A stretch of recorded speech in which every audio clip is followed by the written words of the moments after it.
Welcome everyone to Arrowhead PM. I'm your host Max. This week, unfortunately, some people couldn't join us this week. Corey should be showing up in a bit. Ross and DG should be back next week. But we got something exciting for you guys today, hinting on a new series that you guys will have to stay tuned for. So we'll catch you in a sec.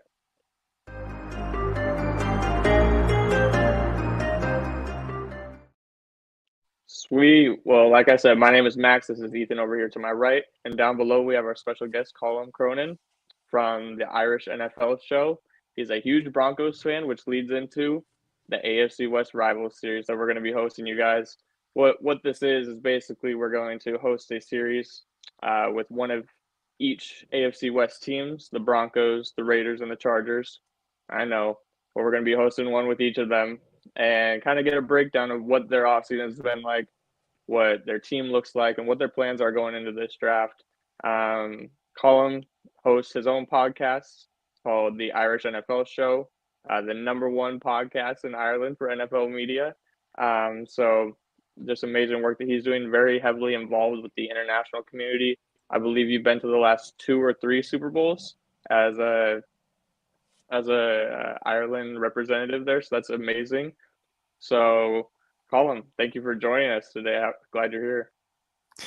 Thanks for the invitation, lads. Great to join you, and thanks for the warm welcome. It's a little bit different. I am down home in Cork, which is where I'm usually from, which is right down in the south in Ireland. So I don't have my usual setup with my Broncos gear maybe behind me, but it's nice to go behind enemy lines.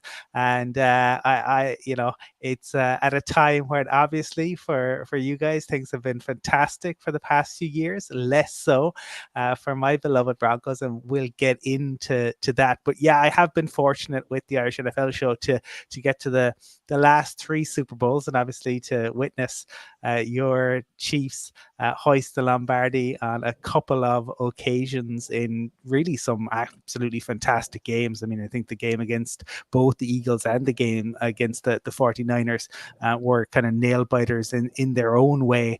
And kudos to you, to the team, and to what you guys are doing. So looking forward to having a good discussion this evening.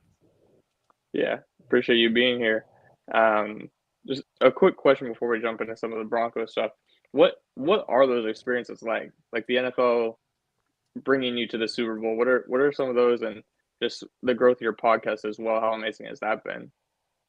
Yeah, look, we've been very fortunate. I mean, I've been watching this sport for a long time. I'm home, which is in Cork, as I said, and I started watching the Broncos in the late '80s. I was the weird kid in Fermoy, County Cork, who was watching this sport of American football. They used to show highlights on TV, and they showed them on a Monday night. And get this, lads, the highlights that they showed were not the Sunday before. It was 8 days prior. The only live game that they showed was the Super Bowl, which kicks off at about 1:20 in the morning over here. So it's a late one. And they back then, I mean, it's moved a little bit earlier now. So it makes it a little bit easier, but you're still talking a late one. I mean, Monday night games. So it's been an interesting journey, right? You had the highlights program, then they take that away. And this is before the internet. So you're trying to follow it on the newspapers. And now, obviously, with social media and the opportunity to connect with people, it's fantastic. It does mean that sometimes work on a Friday or a Tuesday can be rough because those games do kick off. Like if it's an 8:20 Eastern start, that's 1:20 in the morning here. Sometimes you're rolling into work with very little or no sleep. And with the podcast, we've been blessed really over the past few years that it has gone so well. We've had the opportunity to talk to some great people. We had Jim Kelly from the Bills was actually our very first guest on the show. We've had Brendan Daly, who obviously is very successful with both the Patriots and now with the Chiefs. He has been on with us and was fortunate enough to catch up with him when I was over in Vegas before you guys lifted the Lombardi. But the experience, look, I mean, it's incredible to go over to we get to go to games in London, the games in Germany. I've been to games stateside, and then the Super Bowl itself. What I would say, like it truly is amazing. But what I would say in terms of atmosphere, the championship games are infinitely superior. Like the Super Bowl is amazing, but it's a circus, right? And the reality is that I couldn't afford to go if I didn't have the media accreditation. And the vast majority of people there are kind of there either as once in a lifetime opportunities, as competition winners, or obviously there's a lot of tickets that go to corporate. So it's different from going to a regular game. It's not going to be the same as it is. Obviously, if you're there and you get to see your team lift the Lombardi, but I do think for a fan experience, it's not the same. You do not have the atmosphere that you would for at Arrowhead for Chiefs fans or wherever it is. You get it in the city in the build up a little bit more perhaps, but you don't get the chanting in the stands that you would at a regular game. Right. Yeah, no, I bet that's a big difference, especially just having that home crowd, that hostile crowd is much different than a mixed variety of teams there. Um, but let's get into this Broncos talk as much as we don't want to, but but It's kind of the whole for, segment of the show here, but yeah, the first kind of move you guys made this offseason, really before anything even started, was obviously Russell Wilson. So kind of how how did you react to that situation of them cutting Russ, taking the dead cap, and kind of how do you think that'll affect you guys moving forward here? Well, it wasn't a surprise, right? I mean, ever since December and the move was made, then it was obvious what was coming. And there, I suppose there's a lot of PR stuff that goes on, and I'm sure you guys are aware of it. I would say to people watching or listening, anything that happens in public in the NFL, anything uttered by a coach, a player, a GM, an owner, if it's said publicly, be skeptical of it. I mean, Russ had done the interview with Brandon Marshall. What was that, like 4 days before he got released, where his house wasn't up on the market and he hoped to be back. And that was nonsense. His house was on the market. It might have been on Zillow, but he was trying to move it on. So, I wasn't surprised. To be honest, it became very apparent very early. There were people that I would know. I'll shout out Zach Seegers from Let's Talk Broncos. I had Zach on to do a podcast at the end of October 2022, and he was actually advocating for the Broncos to move on from Russ after that first season and just take the hit then, because it was that obvious. There was obviously a huge amount of excitement when the Broncos did initially sign him, but I will say the warning signs were there. There were people who covered the Seahawks, Mike Sando and Randy Mueller, who do the football GM podcast on The Athletic every Saturday. Really great podcast. Definitely recommend checking out. They do the whole league. They had talked about when the deal was done with Russ. This would have been all the way back in March of 2022, that maybe the Broncos didn't really know what they were getting and that Russ had been on the decline for a while. And that was obvious. And the reality is that Russ was a gifted QB at one point. He was very good, but it's the law of diminishing returns. And it's Russ's attitude. There was a lot of things that went on behind the scenes there. They couldn't play future in the locker room. That's a simple thing, but he rubbed teammates up the wrong way, and people won't maybe say it publicly at the time, but there may be people who remember Mike Purcell screaming at Russ as Russ was running off the field at one point, and you would have seen bits and pieces. So I think it was very obvious that he wasn't a Sean Payton QB. He doesn't throw to the middle of the field. That's what Sean Payton probably wants more than anything else. And I think what you saw at the owners meeting a couple of weeks ago was Sean Payton was asked, was there any hesitation moving on from Russ given the dead cap hit? And he gave didn't even think about it for a millisecond. He immediately just said no. So the dead cap hit is going to be a huge issue. And the problem for the Broncos, I suppose, is where the roster is at, where the owners are at and where Sean Payton is at, and we can delve a little bit into that. But Russ it was never going to work, and so moving on, it was the right thing to do. But it will have consequences. It will have consequences for this upcoming season. But it's not just the dead cap hit part. The big piece of it is the lack of draft picks that the Broncos have had in recent years, and so that really begins to impact on the roster. So right now, the Broncos QB room is Jarrett Stidham and Ben DiNucci. They have a grand total of 3 NFL starts between them.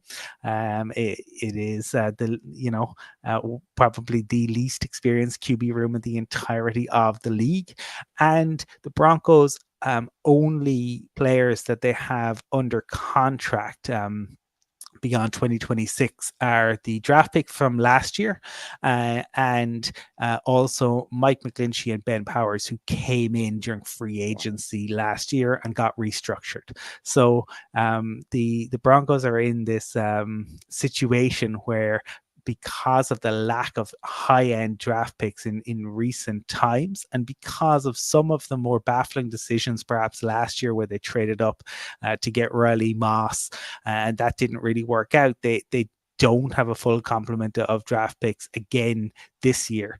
And it kind of is a little bit baffling because they went, as soon as Sean Payton got appointed last year, it was obvious that Russ wasn't really his type of QB, and yet they went out and they spent massively in free agency last year. They brought in McGlinchey, they brought in Powers, and I saw a stat. Russell Wilson took 45 sacks last year. PFF stats are quite good. I'm not sure about the grades a lot of the time, but they pinned 16 of those sacks on the offensive line, which means that Russ accounted for nearly 30 of those sacks himself. Wow.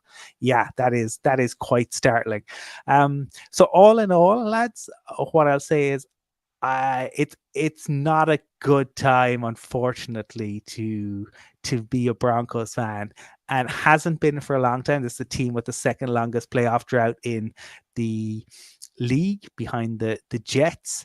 But like, looking at the roster, it's not a pretty picture.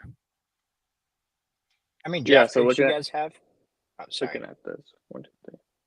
I thought the same thing. It looks like you guys have 8. You have a first, a third, a fourth, a fifth, a fifth, and then 2 6. So you guys don't have a second. Don't have a second, which is a problem for a team that realistically has one blue chip talent in Patrick Surtain, and have had the good fortune to interview Patrick and to meet him on a couple of times. He's both an outstanding player and an outstanding person, and he is, I suppose, given his age and where and the play that you've seen, I don't think there is a team in the league who wouldn't want Patrick Surtain. I think he would walk on to any team. And the interesting thing is, and I saw a really fascinating stat from Brett Coleman a couple of months ago, that in terms of cornerbacks, and I think this is played into the Snead trade, that almost 90% of all pro cornerbacks are under the age of 30. And obviously Patrick Surtain is a young guy. He's going to be coming up on a contract extension in the not too distant future.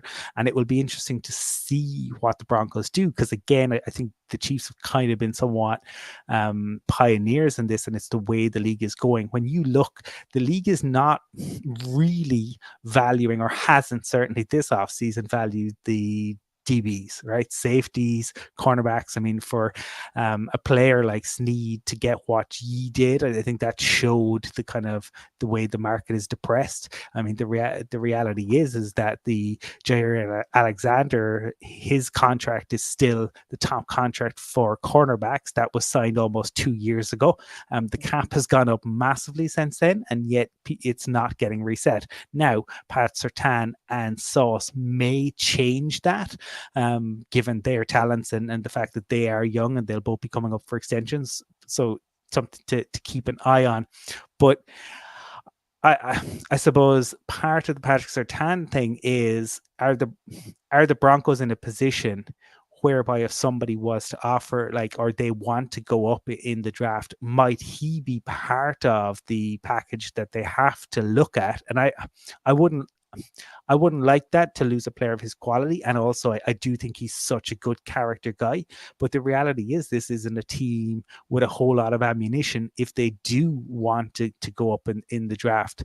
But they cut Justin Simmons. He's still on the market, which is interesting. Again, I think that speaks to the market rather than the player, because I do think he is a very talented player and another good character guy.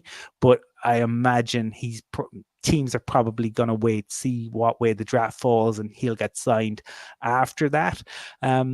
So for the Broncos, there are all of these holes in the roster that they need to fill, but they don't have a huge number of picks. They haven't had picks in the top 100, and you have other kind of QB needy teams who have more ammo to potentially go up. So I think that's what makes it kind of so fascinating. And over the last week, you've had some of the national media talk about the Broncos being probably the most confusing team in the league right now. So you're looking at, the Robert Mays from The Athletic said, yeah, Broncos are the most confusing. And I heard Bill Barnwell, who from ESPN, he was talking about it on his podcast, because this is a team who desperately need a quarterback. There is not an obvious path to a quarterback. The Broncos are drafting it at 12. Do they go up to get one, or do they kind of trade back and take somebody later? But Sean Payton, certainly in his tenure with the Saints, and he was heavily involved in, although Mickey Loomis was the GM there, Sean had a lot of say. The Saints haven't traded back in the draft since 2007. Sean Payton hasn't traded back in the draft since 2007. So that makes it fascinating, right? Because if the Broncos say they don't go QB and they stay where they are, and they decide to pick at 12 and they go perhaps best player available, and just say, right, that, it's Brock Bowers. But who's going to throw Brock Bowers the ball? And what is your path to getting a QB next year? Because all the talk everywhere is that next year's draft class, we're a year out, you could get somebody rise, but next year's QB class does not look like a vintage QB class. Now, could potentially, and this is, I mean, like this is speculation. This is a bit of a hot take potentially, but Dak Prescott is, Dak is in the last year of his contract. He's got a no trade clause. He's got a no tag clause. So Dak Prescott can, if he so chooses, become a free agent next year. And that's really unusual, right? Because the way in which the franchise tag usually works, teams usually hold all the leverage. So it's a very interesting position. Is Dak the Sean Payton type QB? Absolutely. Dak has no problem throwing to the middle of the field. Don't get me wrong. Dak has flaws in his game, but he's also much better than the Broncos have had at QB over the last while. So could that be a possibility that if the Broncos weren't to get a QB this year, that they would be going all out to get Dak? But, I'm sure Jerry Jones potentially obviously wants to keep Dak there in some ways, though it is interesting to me that we are going into a season as we sit here, when we are doing this in April, and the Cowboys, their head coach is in the last year of his deal, and Dak is in the last year of his deal. So, what the Broncos do with 12 and how they solve the quarterback conundrum is ultimately the biggest question. And it is obviously so different to, what you guys did with Patrick Mahomes. You were in the position where you were a very solid team under Andy Reid. You were kind of perennial playoff team, certainly winning seasons every year, but you realized the need to or Andy realized that in order to get over the hump, you had to improve at QB, and that's the way you want to do it. And the interesting thing is, and this isn't after the fact, it was talked about at the time that Sean Payton was very interested in Patrick Mahomes. The Chiefs were able to get the deal done to get up ahead and to get him. But Sean Payton now finds himself in a situation where he has to get a QB. He's 60 years of age. I mean, ultimately, he wants to win. And does he want to hitch his wagon to somebody like Bo Nix? Because if Sean gets it wrong, and just say it doesn't work out, and then Sean Payton gets Bo Nix, and especially if they take Bo Nix in the first, I don't think they'd take him at 12, but if they were to trade back, but if they took him in the first and that doesn't go right, Sean's looking down the barrel of what was at before he took the Broncos job, a kind of a Hall of Fame type trajectory, to all of a sudden that might not be the case. So there's an awful lot riding on the Broncos getting this decision either this draft or certainly next year. But Shedeur Sanders is not the answer. And there are very few QBs in next year's class that you'd kind of look at and you'd go, oh yeah, that's something I'm really excited about. Yeah, so I know Dak too. They haven't engaged in any type of contract talks with him either. So I thought that was interesting. Go ahead, Ethan. Yeah. So quick question on the Dak front there. So one of his biggest knocks is, can he get it done in the playoffs? How much of a factor, if any, do you think coming to the AFC West to play against the likes of Patrick Mahomes and Justin Herbert twice a year, how much do you think that impacts the chances of the Broncos getting somebody like Dak Prescott? I don't think it would, and I understand it, but I think what you see right with the likes of, say, Sean Payton coming in and Jim Harbaugh coming in and Russell Wilson coming in, though it obviously didn't work with Russ, is players want to back themselves, right? There's an ego. Yeah. You have to have ego to play in this league and to be successful, and so I think if it was to happen, and again, I still think it's a long shot, but I think if the opportunity was there, I think Dak would welcome it. I think because the opportunity to work with somebody like Sean Payton, who has shown that he can be very successful with QBs even as they get older, and I think the opportunity to perhaps test himself, I'm like, Dak is going to have heard that as well, and I think if you are a competitive person, you want to prove yourself. So if Dak was to come to the AFC West and he was to then be successful, all of a sudden that raises his stock. Is it a gamble? Of course, there is a little bit, hasn't worked. I mean, say that doesn't work with the Steelers, and Russ is all of a sudden, who was on a Hall of Fame trajectory, that's not going to work out. But I think for Dak, if it doesn't work out, like if he's going to be on the move, it's because things haven't worked out with the Cowboys. So he's kind of going to be gambling a little bit anyway, depending on where he goes. And I do think because of the Broncos ownership being kind of pretty wealthy, they would be in a position. Look, there'll be plenty, if he hits the open market, there will be plenty of teams wanting to go for Dak. But if a player didn't have the hunger, right, if they said they weren't going to go, I don't want to go to a particular division, then I'd have real concerns about the player longer term, because that tells you their appetite just isn't there. Yeah, and if you go anywhere in the AFC, you're going to have to meet one of those juggernauts regardless. So I think they are going to have some. But I mean, most QBs in the league are that competitor. They have that competitor in them. They want the harder battle. Kind of going back to what you were saying about pick 12 and just the QB range in general. I'm an Oregon Ducks fan, so I watched Bo Nix for 2 seasons now. I watched him play very well, or for last season, and he's played amazing. I do have some questions about him coming into the league. There are things that I question about him. I love him as a player.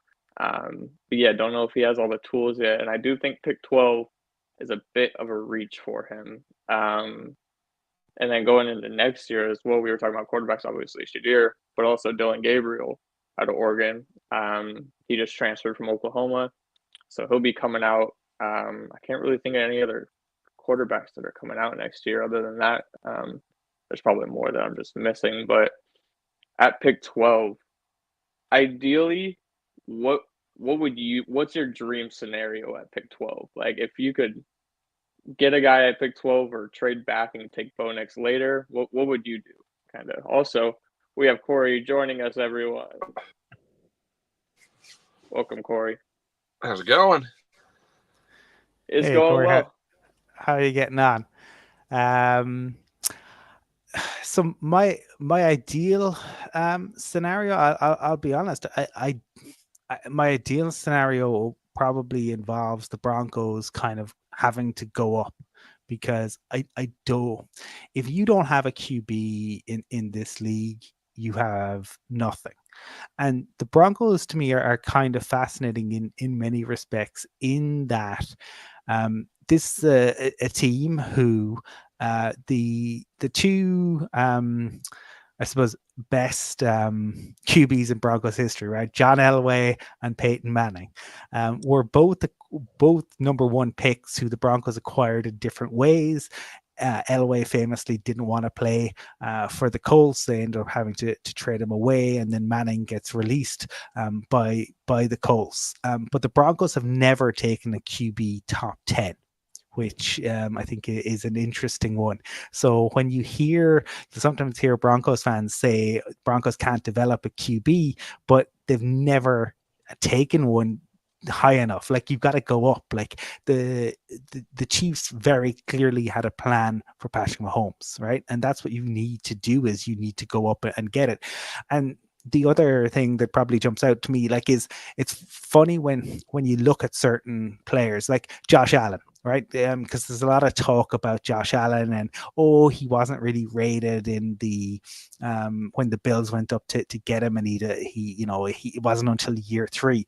Go back and look at there were people talking about Josh Allen being the number 1 overall pick in the draft the year before he went in, back in 2017, but also in the run up to it. And Mel Kiper said that he thought the Browns would block out all the noise and take the best QB at number 1, and he thought that would be Josh Allen. So Josh Allen, you could see the traits were there. Yeah, they had to work on it, but it's the same thing you could see with Mahomes. I just think sitting to wait to get a QB, that's a long shot to me. But again, that's why I think if the Broncos are to go up, the likelihood or the reality is they may have to use Patrick Surtain as bait there. But also, who's going to want to trade out? Like, I think the Patriots would potentially be willing to, depending on who the Commanders take at number 2. I think the Commanders are probably going to set things in this, right? Because there is some talk that they may well go Jaden Daniels rather than Drake May. It seemed for a long time it was 1A, 1B. Caleb Williams, Drake May. It's very obvious Caleb is going to the Bears. So what the Commanders do, it sounded like, if you heard Elliot Wolf talk, that they kind of wanted to maybe trade back, build up that roster. But then Robert Kraft comes out. He's 82. He wants them to draft a QB. But depending on what they might be open to doing, could they still be doing it? I don't think the Giants are set with Daniel Jones and Drew Lock. I don't believe for a second that they, if May was there, they wouldn't want to go up. The Vikings want to go up. The Raiders want to go up.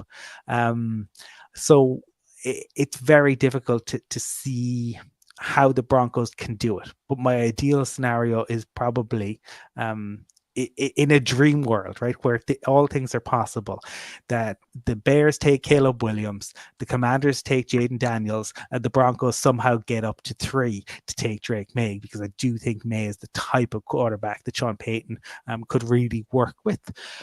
But I think that's very unlikely. So I think in that case, the best kind of situation is the Broncos trade back and they take they accumulate picks, they go out and they get players, and they probably don't take a QB until later, because I just don't think that Penix or Bo Nix are first round talents.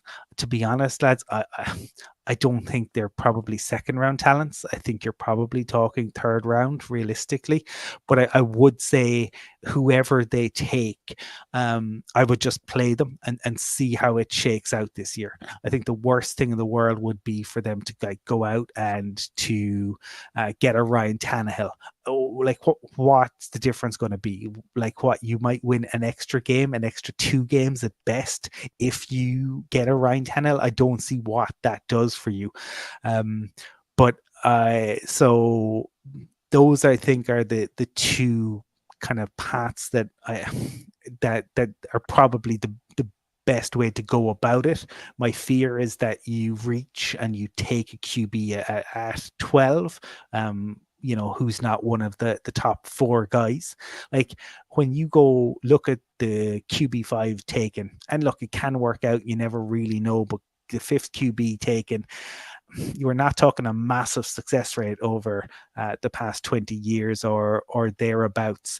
So it's just an interesting spot. And there are so many positions that the Broncos need help on. They need help at edge. They need help at DT. They definitely need some help at linebacker.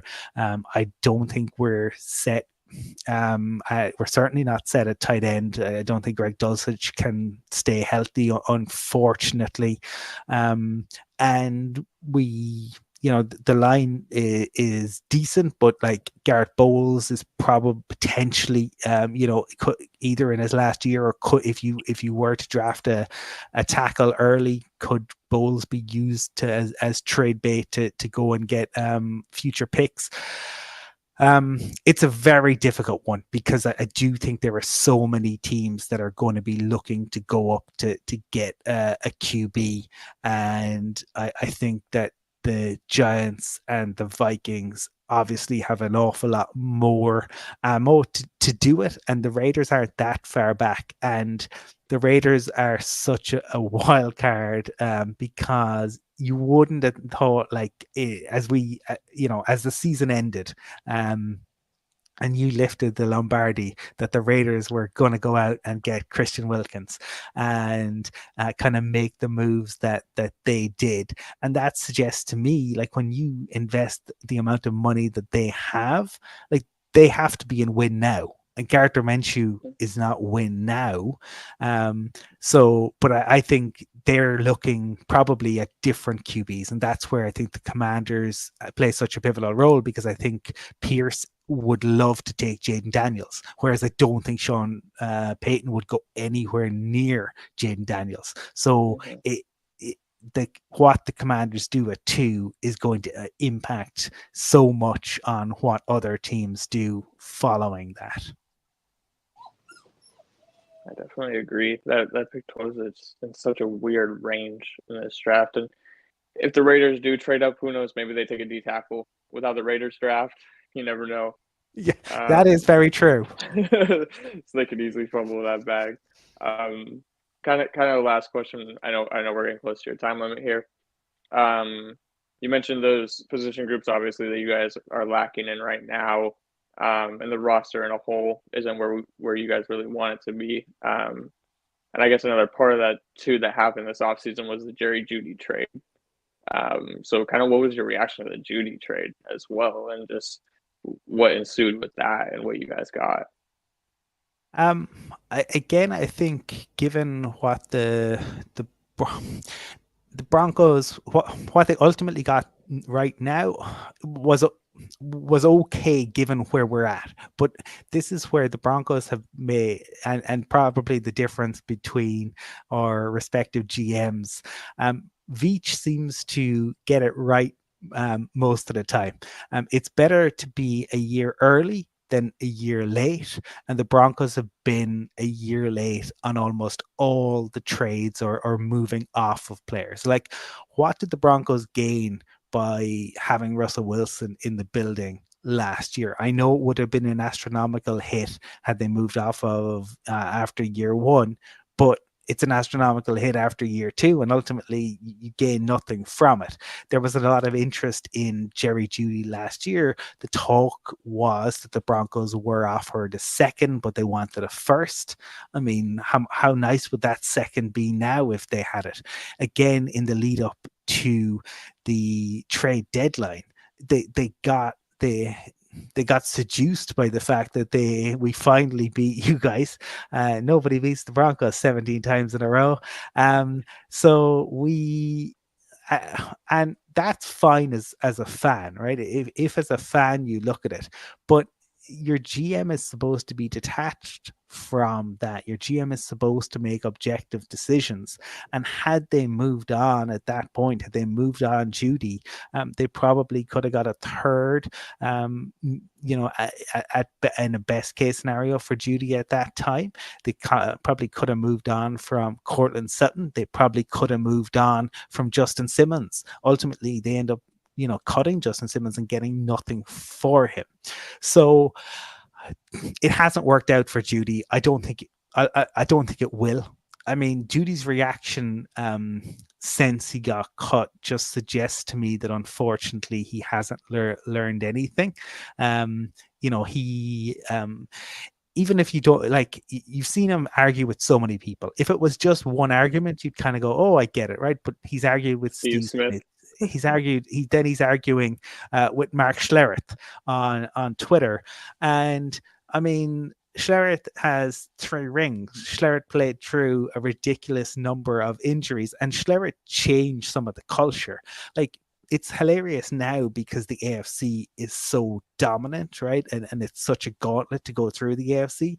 The NFC absolutely bullied the AFC from the 80s right up until the Broncos beat the Packers in that 97 season, and the Broncos were such underdogs going into that, and Schlereth helped to change the culture and change the mentality and make AFC teams believe that they could go out and do that. And Judy's arguing with him, and Jeudy puts up on Twitter just a couple of weeks ago, "It's bag season," and you're like, man, that's just if that's your mentality, it's so that's what you're interested in, and that is so far removed from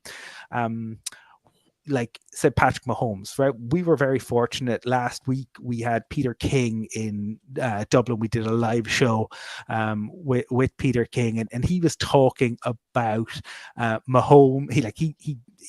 He's a massive fan of Mahomes, massive fan of Andy Reid. He's done the breakdown with Andy of the key plays after the Super Bowls, everything from Wasp that last year, this year. But he talked about that for that year that D4 jumped offside and the Patriots win, and after that they go down the tunnel, and the first thing Brady found somebody, because it's Brady in there, and he said, get us a room, get us a space. And he talked to Mahomes, and he said they spent 10 minutes together immediately after the game, and Brady said to Mahomes, "Keep doing everything you're doing. You are going to be a great, and I can see it."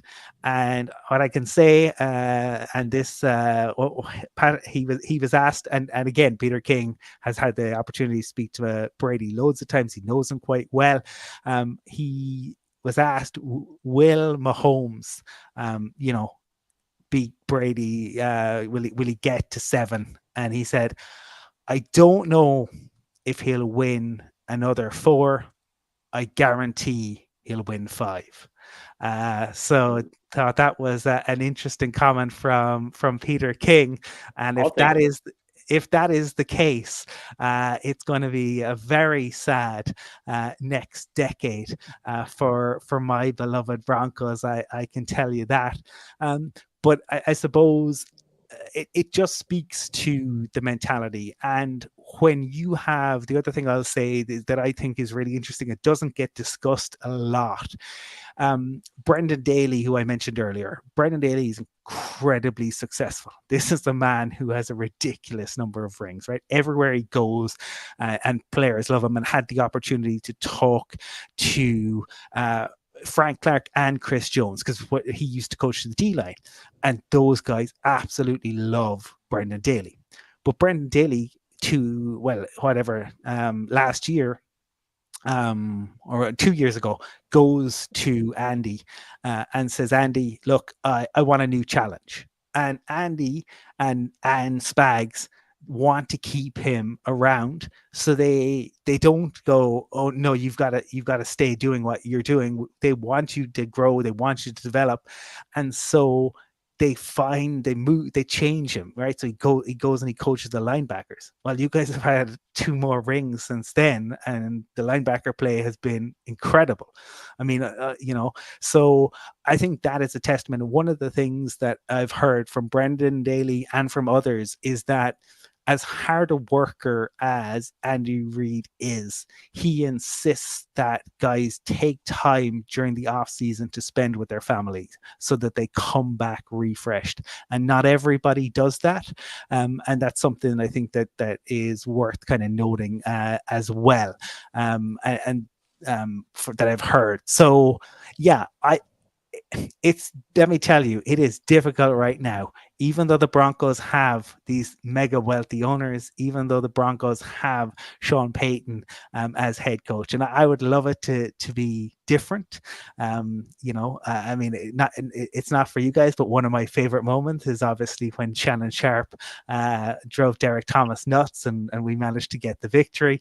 But it is very difficult to sit here right now and be optimistic about the Denver Broncos and what it might look like in the immediate future.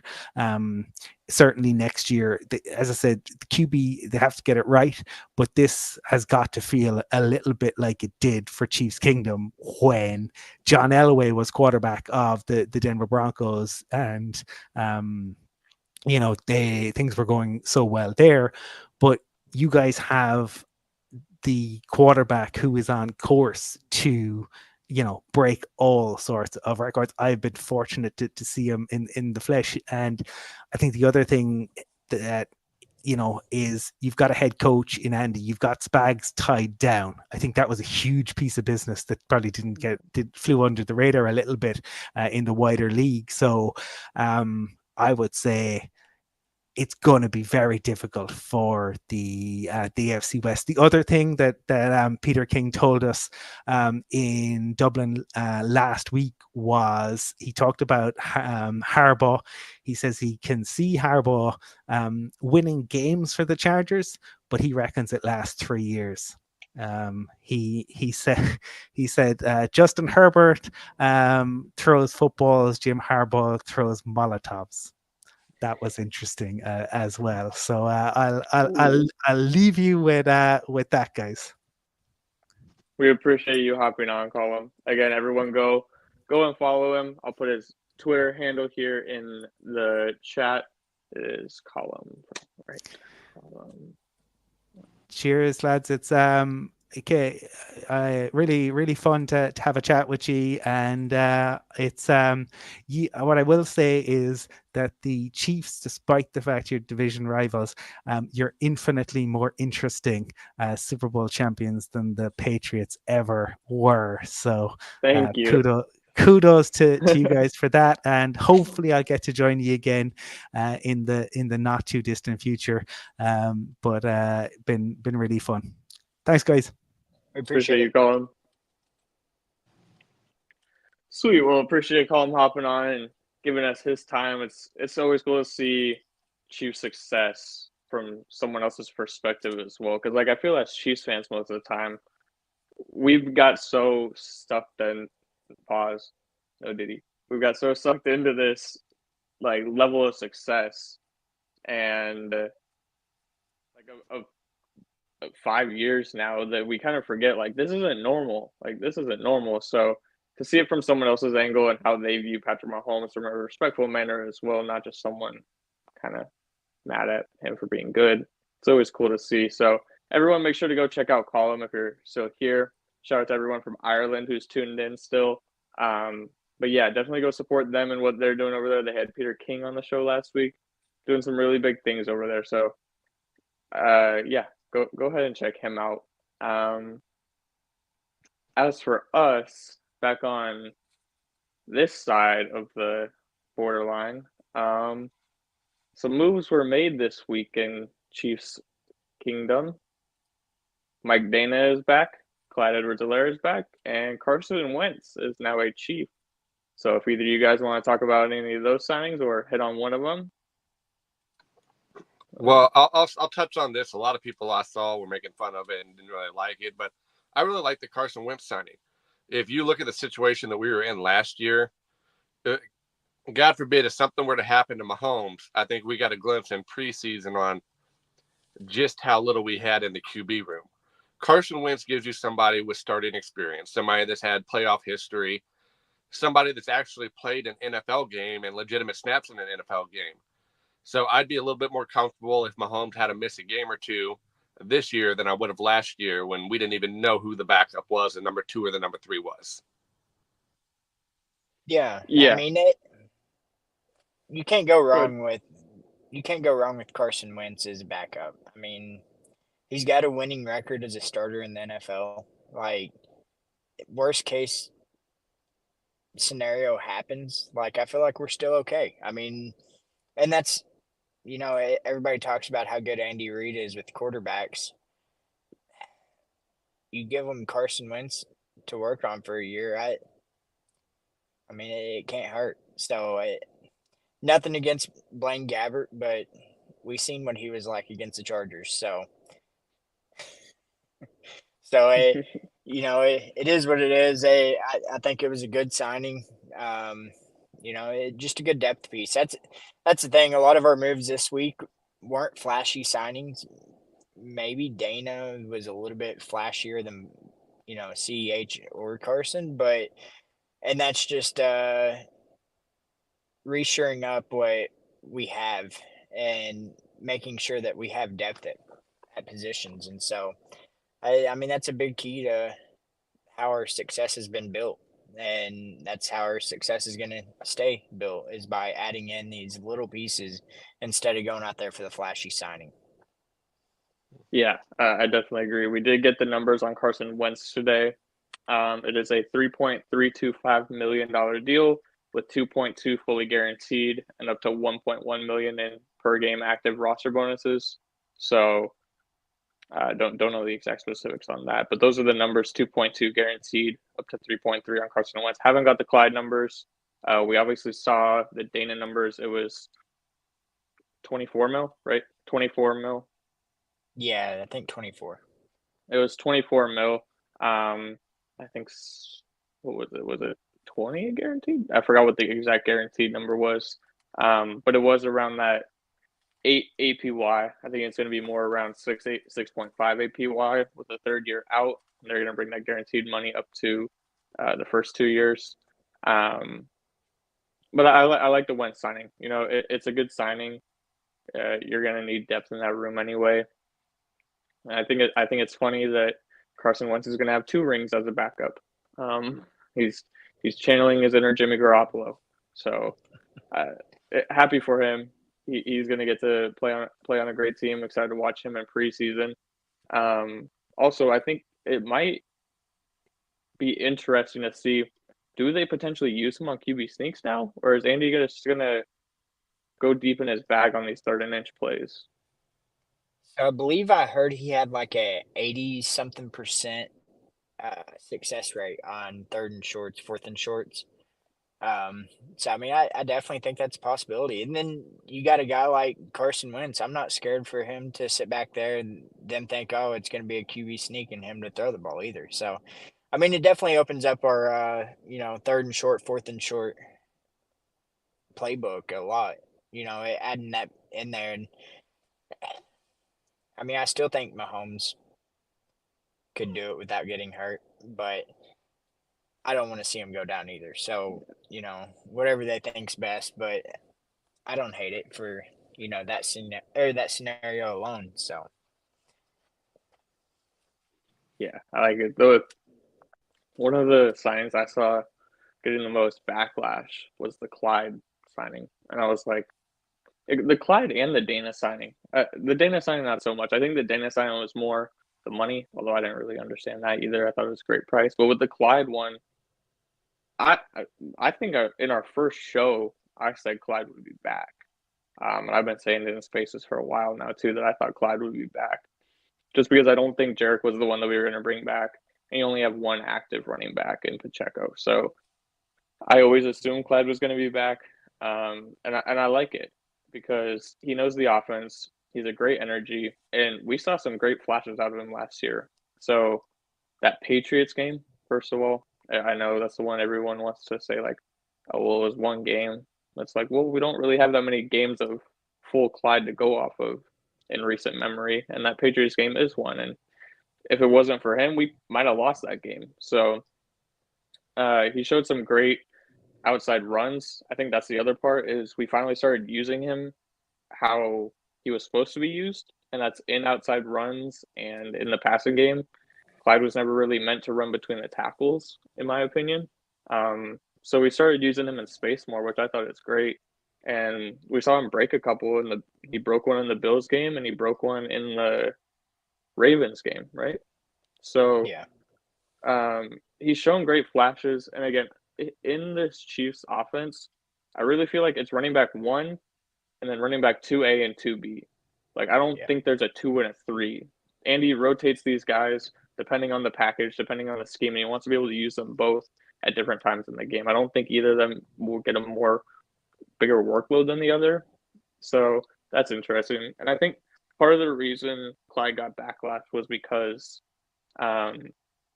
we had JK in for a visit that day. So I'm not going to talk too much about JK because I would like that signing, but also not the biggest fan of it just because of some of the recent injury history with him. I mean, his leg got shredded in 2021, like 4 different injuries in 2021, including an ACL. And then obviously he's coming off an Achilles tear. So don't know how I feel about JK. I know some people mentioned that there's a chance that he could be signed closer to the draft. But also, I would be more interested in drafting a running back in one of the later rounds just because I don't think running backs are really going to start going off the board until late second, third round. So you're going to have options there in those later rounds, the 4th and the 5th, to take a guy. So I'd be interested in that for sure. And then have a running back room look like Pacheco, Clyde, and a rookie. So I think maybe one of the things with CEH and fans, and I mean, obviously it's that first round pick that ruined it for him. He's never fully lived up to that potential. Now, he had the injuries and stuff, but here's the thing that a lot of people aren't taking into consideration.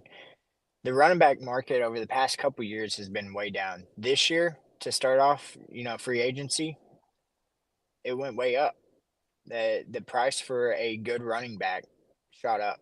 And so we brought Clyde back on a vet minimum deal, if I'm not That's mistaken. what I'm guessing. So, That's what I'm guessing. So it's somebody that can come in, plug and play. He already knows a playbook. He's running back 2, possibly even 3. Or like you said, 2A, 2B. There's really not, any difference. So, there's no downside to it. He knows the playbook. We've seen what he could do a little bit last year. Now that he's actually, I think, fully healthy. You're going to still have those fans that, oh, he missed last year's Super Bowl parade. He doesn't care, blah, blah, blah. All that stuff is nonsense. As long as he's here, everybody talks about how good of a teammate he is. Patrick Mahomes really likes him, and so all that stuff doesn't matter. I just come in when your number's called, go out there and do your job. And that's what he does. And he's been doing that for the past several years for us. We've got 2 Super Bowl rings with him. So, or no. Yeah, 2 Super Bowl rings with him. So just the fans need to chill out. Like, we need to quit bashing on him because he's a first-round pick and he hasn't lived up to that. So, I love that you had to sit there and think about which rings he was here for. yeah, I know. So I That's couldn't a good. remember if That's that a first that's one a or not. that's a I'm good like, problem damn. to have. Yeah, like, We got a question here. Bottom line, what is our main priority in this draft off top? Off top, no overthinking, it's wide receiver. Wide receiver is someone that is a position I think you guaranteed are taking in the first 3 rounds. I would want to say 2 rounds. You're guaranteed taking a wide receiver in the first 2 rounds. I think wide receiver is the glaring one right now, to answer your question, Lonnie. My point on it is, and me and Ross talked about this, I don't think that there is any tackles left at the end of the first round that I would be comfortable giving a first-round pick for. If you look at a lot of the tape on the ones that are projected to fall to the end of the first, there's a lot Went of over it last week. Yeah, there's a lot of with a lot of holes. The only thing that I think would be a home run pick that's still available at the end would be if some of those wide receivers like AD or like Worthy are there. So to me, the value is more wide receiver in the first, tackle in the second, because that second wave of tackles, they're all kind of neck and neck, and you can get one at the end of the second round. There's enough of them there that some of them are going to drop. You could trade up in the second round. The level that you're going to get when it comes to receiver, though, at the end of the first round and the end of the second round is completely different. yeah, I mean, I would obviously say wide receiver as well. You know, we complained a lot. You want to answer that? You want to answer that one, Ethan? No, I'll leave that one alone. Leave that one alone for right now. But yeah, Mike's got to be. It'd be an okay pick if AD and Worthy are both gone. I don't think Ladd should be picked over AD or Worthy, but I'd be happy if we got Ladd over the. He's kind of leading that second tier of receivers when you talk about Squiggles, my man Max's favorite receiver. You got Troy Franklin, you've got Leggett, but I think Ladd that second tier going into the second round. So if AD and Worthy are both gone, I'd be happy getting Ladd. He's I mean, I think Coleman. Sorry. I mean, that's where I fall on it too, though. Is like, I think Ladd, you know, if we get him, great. You know, if that's best available, then it is what it is. I'll be happy for it. You know, I might even go out and buy his jersey.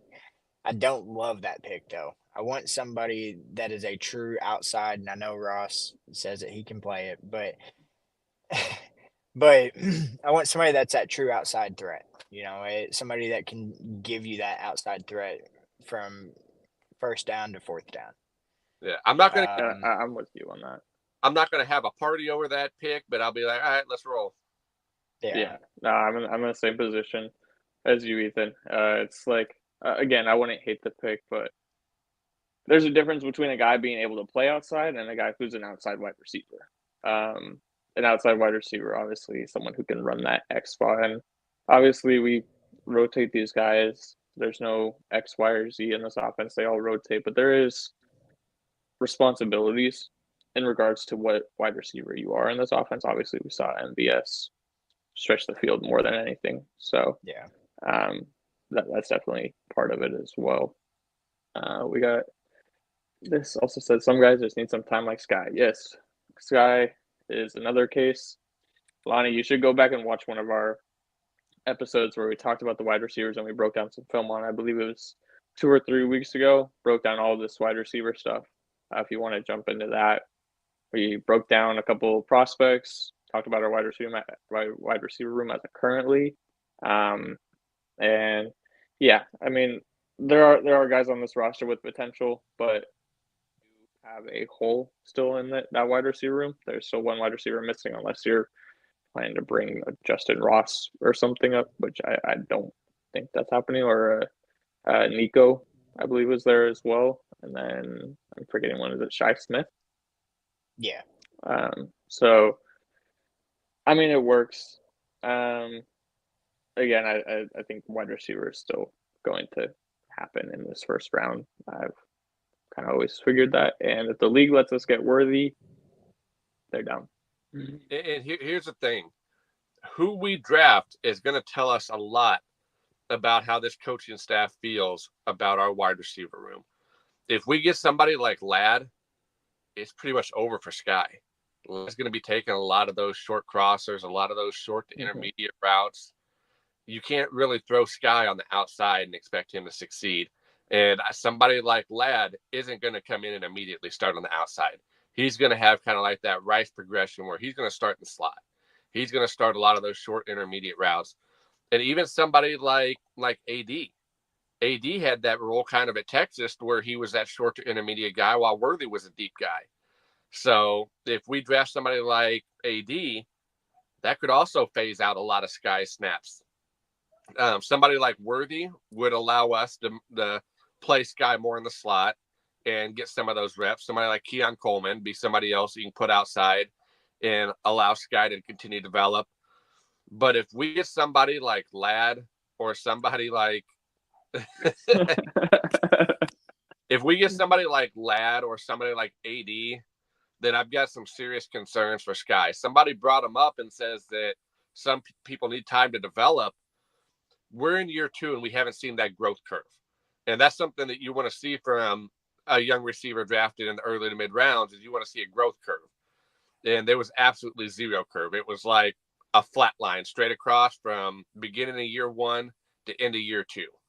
So if anything, I think it went down a bit from year 1 just because he was overcomplicating some stuff. But I definitely agree. Like, he still has potential. It's just he does, but he's got to do it.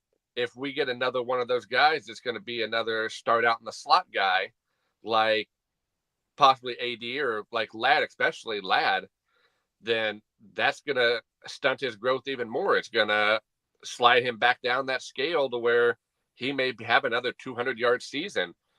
So it's going to be really telling who we get because that's going to show us how we feel about the receiving core. If we get somebody like Coleman or like Worthy, then we know that Hollywood's going to be kind of like that one-year guy and Worthy's going to be that outside speed guy.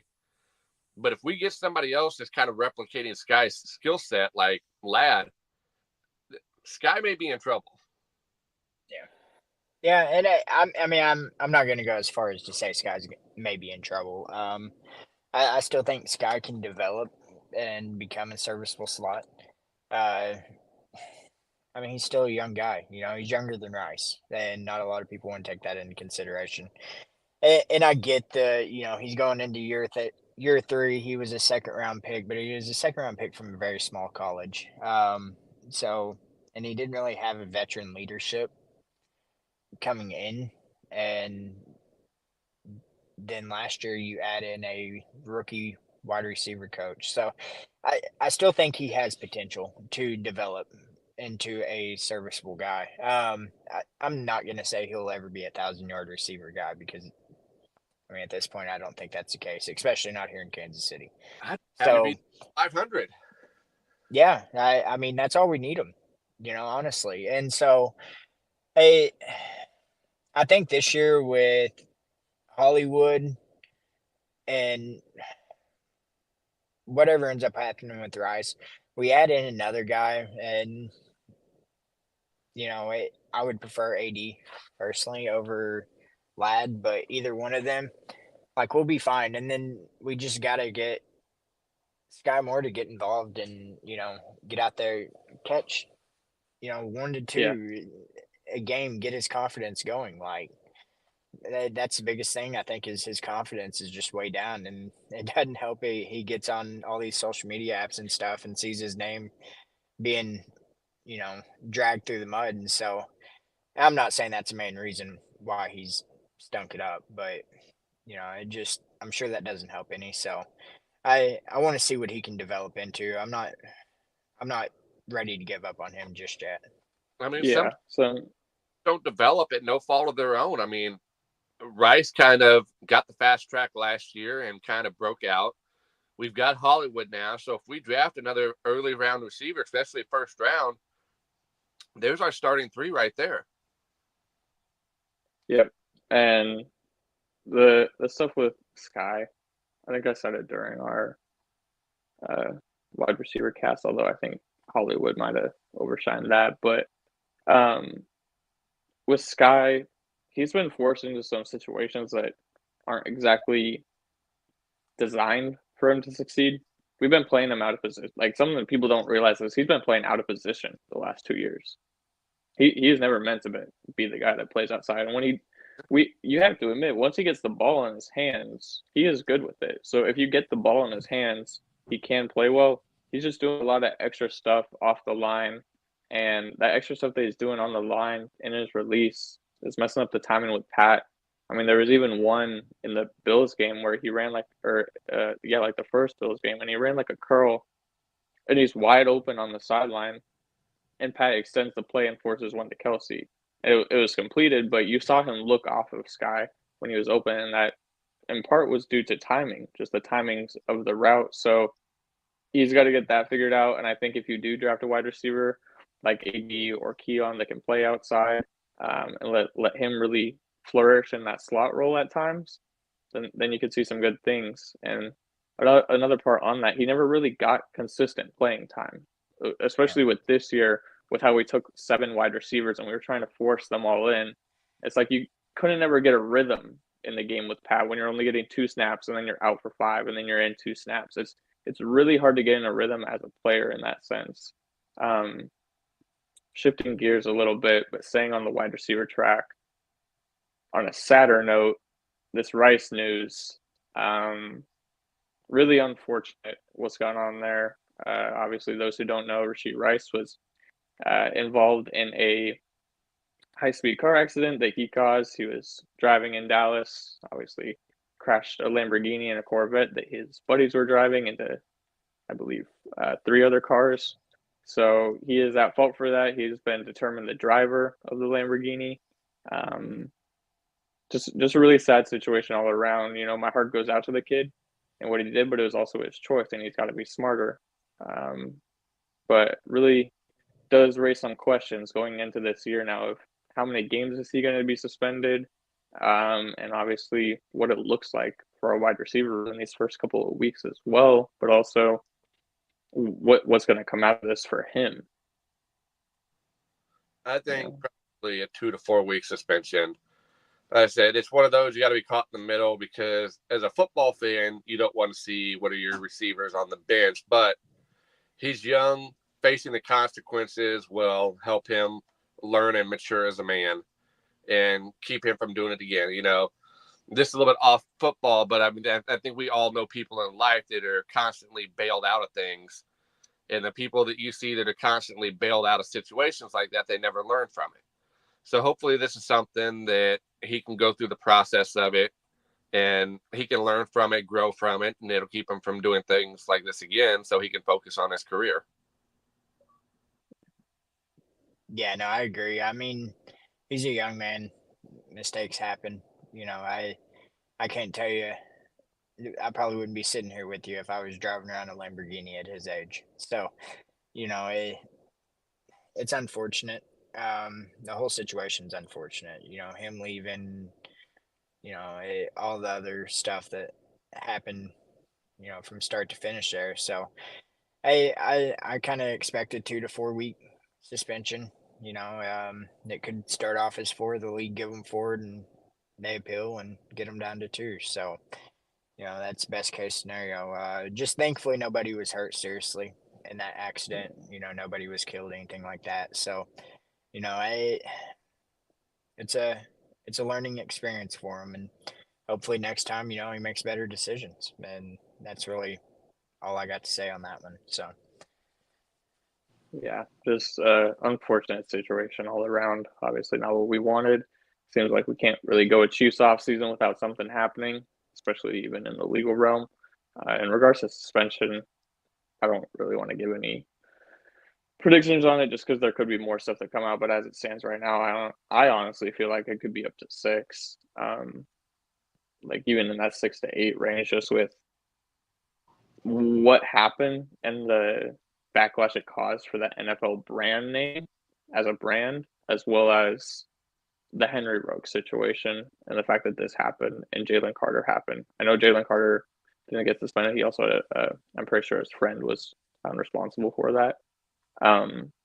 But I do think the league, especially us being the Chiefs, they're going to hammer down on us harder And also, we could even see it not come this year. Like, this could come up next year or even middle of the season, like right before we play the Bengals, Bills, Ravens stretch. That's what the league will do.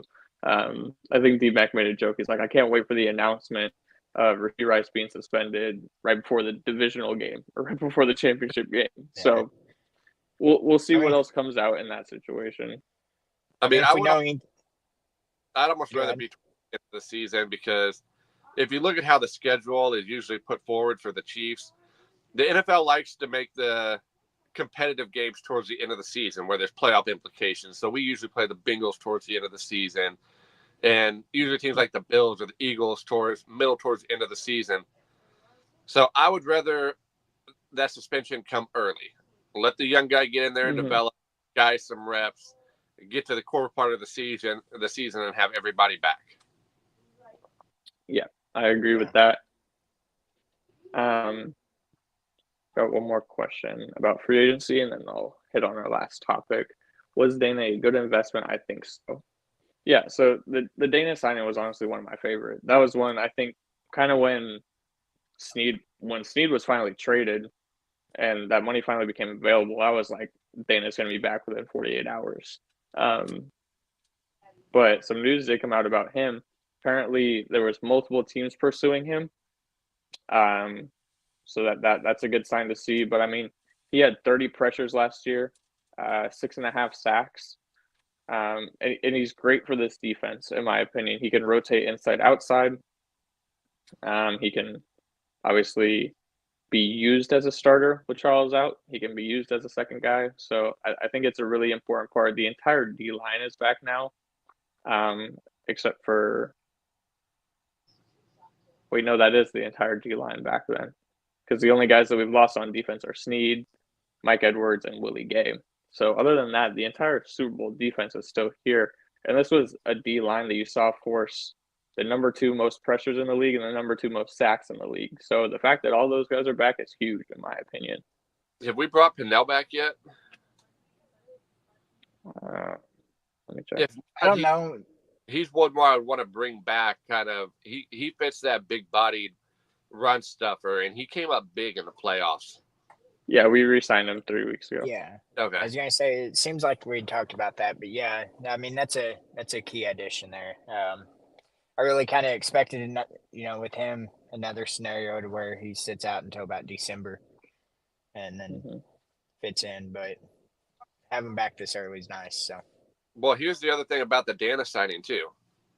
We don't know where FAU is at in his progression. We can't just immediately say, okay, it's year 2. He's a starter. I mean, he came in. We knew that he was kind of raw coming in when we drafted him. I think everybody was kind of looking at each other like, okay, he's a project. He's got all the abilities, but has he put it together yet? So this Dana signing kind of shores up that side also if FAU isn't ready to hit the ground running week 1. Yeah, and I think the other part that's big about this, like you're kind of hitting on here, is going into next season, Amenahu's up for a contract. I believe Farrell is up for a contract, and I don't know what Pinnell's contract was, but you're going to have guys that are potentially leaving next year that you have to bring back, and now you have Dana for 3 years. So you're at least secured for the next 2. I'm guessing that's a third year out on that third year. So I like it. It takes care of a need, takes care of a draft need. You don't necessarily have to draft one. I think that you could still see them draft one in one of the later rounds, just because, again, we're going to be lacking depth in the next few years. So if there's a guy that they like, I could see them taking it. But in the immediate future, I don't think that there's a need for one in this draft. But if there is a guy at the range that they like, I could see them take one. I mean, I think the Dana signing more specifically for the Charles Omenihu situation while he, heals up and stuff. Like I think that made it more than smart enough of an investment. And that's a lot of the snaps where he'll be getting them from is Charles, while he's still recovering from that leg injury. I think that's where the main reason as to why we brought Dana back. And I still think that there's a possibility we would have brought him back even before that, but I think that just kind of locked it in. Like, we got to bring this guy back. And that 3-year deal, if it is that third year is an out on it, then that gives us the ability to be flexible with it. So, there was really no downside to bringing him back. He's played great, kind of one of those under the radar type of guys. Doesn't get talked about a whole lot outside of the Chiefs kingdom. So I ain't gonna complain about bringing him back by no means. I love this signing. So He's a high energy guy too. Yeah. What was that? He's a high energy player also. He's one that gives you 100% every snap, and he doesn't give up on plays. Yeah, I love the Dan signing. I'm glad that he's back. Glad that we retained most of this defense. So it'll be interesting to see how they address some of those defensive needs now going into draft, as well as the obviously glaring left tackle situation that we still have not figured out, and the wide receiver. So left tackle is going to be a toss-up for me. I don't really know where they would go in draft, where they're at 32. I'm sure Veach and company have their eyes set on a tackle that we probably don't even know about in the second round or something. So they'll find something there, I'm sure, in the draft. Obviously, Donovan Smith is still a free agent, have the potential to bring him back. So you could definitely see some moves there with tackle as well. Going into this last part, we got about 14 minutes left here, so we'll hit on this last part. The Kansas City Chiefs may not be in Kansas City, Missouri in 2030. Jackson County residents voted down on a sales tax measure that would have funded renovations at Arrowhead Stadium, as well as Kaufman for the Royals. What are your guys' initial reactions to that and the fact that they might be moving out of Arrowhead? I think all signs are kind of pointing to it. I think the people voting, a lot of the groups who are protesting kind of had like, yeah, they're just bluffing. They're not going to leave. But looks to me like they're already taking offers and talking to other places about where they could go. I mean, it's tough because things were kind of short-sighted. They were done really fast and last minute. Frank White wasn't very upfront and open about everything. He didn't do a very good job of processing all the information and getting it through and the proposals. So I think that there's been kind of stonewalls on both sides where neither side was really doing a good job of working with each other very well. Now, is there enough there to get them back to the drawing board to talk about it again? I don't know. It looks like for the Chiefs, it's way too lucrative to pass up on an offer of going to Kansas, having most of the funding already there for a new stadium. You've got sports gambling. You've already got a fantastic site there. And this is hard saying because I'm somebody that's from Missouri. But by that speedway, that site, they've got that location. They've been building and building and building there. So, I mean, it's a perfect site for an elite stadium. So odds to me are, if you would have asked me a year ago, I'd have said no way they're leaving Kansas City. Now I would say 60-40 to where I'm leaning more towards in 8 years, we may be looking at the Kansas City Chiefs. I still feel like they would just keep it Kansas City Chiefs. The KCK is funny. Ross obviously thinks that they're going to Overland Park, the Overland Park Chiefs. Well, that's funny. Calling it the why what Chiefs? Yeah, there's been some crazy things thrown up. Someone drew up a logo and it was really just Overland Park. Yeah, I mean, I ain't got a whole lot to say on it. That's one of those subjects that's pretty touchy right now, and I'm not from Kansas City, so it's, I can't say whether or not I agree with it or not. All I know is at the end of the day, no matter where the Chiefs end up, I'm still gonna be a fan.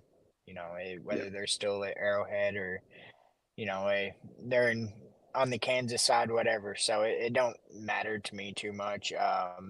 I will say I do think that it was kind of purposely put this way. The Chiefs done a very poor job on giving information on what they want and what they want to spend the money on.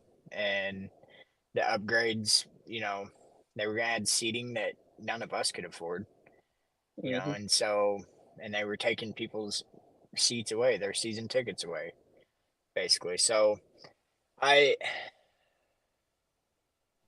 would hate to see them leave Arrowhead or even that location or even some new location in KCMO. I'm born and raised in Missouri, and it would definitely be disappointing, but I'm not going to speak on what the rest of the people that voted no thought about either. So, I can understand their side of it as well, just from the financial aspect of it, even though I don't really think it saves them that much money, but Well, about it's 2 months ago, Donovan kind of made it clear what was going to happen if this vote didn't pass. He came out and specifically said that the location that Arrowhead is at is not a place that you want to develop. That told me all I needed to hear right there. They're not going to do anything fancy to build up around that. They don't even believe that spot that they can be developed and turned into something nice. Then they're not going to put their money towards that. They're going to put their money towards elite seating so they can make some money back. That told me right there when he said that they had no plans on building a new stadium there. They had no plans about building complexes around it. That wasn't going to happen unless they moved to Kansas. Yeah. Yep. Definitely agree with that. I don't know. I'm kind of in the same position as Ethan. Obviously, I'm not from Kansas City, never lived there. Hopefully, I do one day. But yeah, I mean, my initial reaction to it, I didn't even know what it was. I didn't even know that it had been voted on. I knew that it was being voted on, but I didn't know like when it ended. And I hopped into space, and I was like, everyone was just losing their mind, and I'm like, whoa, okay, so something big happened here. Obviously, now that I've had time to research it and understand a little bit more, it is an unfortunate situation of how it went down. It does seem like a lot of people were unprepared for it, or just even what it entailed. I think another part that could have happened here was Arrowhead kind of got caught in the crossfire of the Royals potentially going downtown, which I would love to see. I know that there's mixed opinions on that, but baseball is a sport that's meant to be played downtown. So I think that'd be amazing to see. Obviously, there's a lot more that goes into it, but people are going to be paying money either way. So we'll see what goes into that in these next coming years. Obviously, that's the near future. This could be voted on again. So don't lose your cool on everything yet. But I do think there is also at the same time a serious chance that neither of those teams are playing in those stadiums in 2031. So that'll definitely be interesting to see. Last thing, quick before we leave, we got about 8 minutes to talk about this. Probably the biggest move that's happened, maybe in the last 2 weeks or even month. Stephon Diggs is now a Texan. What do you guys think that kind of shows for us in the Texans here now? We got a new serious threat, in my opinion. Not someone who can dethrone us, obviously, but they got some firepower over there now. Well, I said about a week ago that the Texans were my dark horse to give us some competition and push that AFC championship game. That kind of gave them another boost up right now to where they're right there with Baltimore, in my opinion. They've got a scary roster. They're young. They still got a lot of money. They've got a rookie on a QB contract. They've already had a pretty solid receiving core last year with the mismatched unit that they had. You bring Diggs in, and who's that rookie that ended up getting hurt that was lighting it up last year? Yeah. So they're going to be getting Tank Dell back too. That's going to be a nasty offense. Yeah. On paper, that offense is insane. My opinions on it, they have all the tools. They have all the bells and whistles to be able to make a serious run and be a contender. It all relies on CJ. It all relies on how Stroud plays this year. If he has another season like he just did, watch out AFC, because hopefully they're hot, and they have him on a rookie deal, and boy, are they taking advantage of it right now. So as they should. Scenario for us, he hits that sophomore slump this year. Right, right. So Ethan, what are your thoughts? In the words of Patrick Mahomes, I'll see it when I believe it. I think that's I believe how it. he said that. I'll believe it. He said. No, he said I'll see it when I believe it at that golf thing he was at that one time. Anyway, but no. So I mean, I think the Texans will be a good team. It very much rides on CJ's sophomore year. You know, is he able to? Everybody's gonna have the game film on him now. So is he going to be able to come out and replicate what he did last season and show more? But the Diggs thing doesn't necessarily move the needle for me. We've seen Diggs disappear, especially against the Chiefs. And nothing against the Texans. I like what they're doing there. You know, Diggs is a great wide receiver, but the Chiefs have his number. So, you know, take it for what it is. I definitely think they'll be a contender, though. I mean, they'll be right there with the Bengals, with maybe the Bills. I don't know on that one yet. That's to be determined. So, you know, and Baltimore. So they'll be in there, but it is what it is. You know, I still think that this is the reason there is a need for us to get another mid-round cornerback. There's a lot of teams that are stocked up on 2 wide receiver ones. And you look at that, the way that Texas offense is spaced out, I don't want to see Williams or Watson consistently on Diggs. I know McDuffie doesn't really travel, so if they line him up on the other side, I still think this is why I still think that a lot of people say it's not, but I still think that it's a need mid-round in the draft to get another developmental corner, because McDuffie can only do so much. That's why that Chiefs secondary was so good, because it had McDuffie and Snead. And when you've got teams like the Bengals with Higgins and Chase, and now you've got the Texans that have both, that have Dell, and who's the other one they have? Nico Collins. Yeah, Collins and Diggs. I mean, you've got Waddle and Tyreek. So there's a lot of teams that have matching sets of great wide receivers that I'd still feel more comfortable if we got another mid-round corner like somebody like Kalen King. They can step into that Snead role, and because McDuffie's not going to give you that press man corner ability like Snead had. I think that we need to go after somebody that has that. I know Watson doesn't really have that. Williams kind of struggles at getting beat early on. Shamari Connor. Well, Connor's kind of still slated at that safety role. He played a lot of safety. He's in that nickel. Yeah, but but outside used him a little bit in that. Yeah, but we don't know how he would line up in that outside press corner. I still think we need to go get somebody young that can play that press corner, that position that Snead had. I mean, we're not going to get the production that Snead had. We're not going to find a cornerback that's going to give us 0 touchdowns in the regular season. We don't know that. When you have somebody, we got Snead in the third. When you have somebody like Snead, or any press man corner like that that's great off of the line, it disrupts the whole flow of the offense. And that's the one thing Snead was great at. That's why I'd like to see us go get another early round press corner, because our defense was great when we had that disruption. Snead was able to switch around from side to side, take away a first read by jamming him off the line. That throws off the whole flow of the offense. Look at what he did. That's kind of how we beat the Bills and even the Ravens. A lot of those are timing routes. The Dolphins. A name for corners to keep your eye on. I'm a little biased because I'm an Oregon fan, but Kyrie Jackson has shown a lot of good stuff. Maybe we'll do a segment next week on corners or something. And obviously, Najee Johnson. But a corner break. I think a corner breakdown might be needed for this. But we have hit our time. Is he able to step in and be a physical press corner? I like the idea of having one physical press corner like Snead, and then somebody in off-ball coverage like McDuffie. It allows you to take advantage of matchups.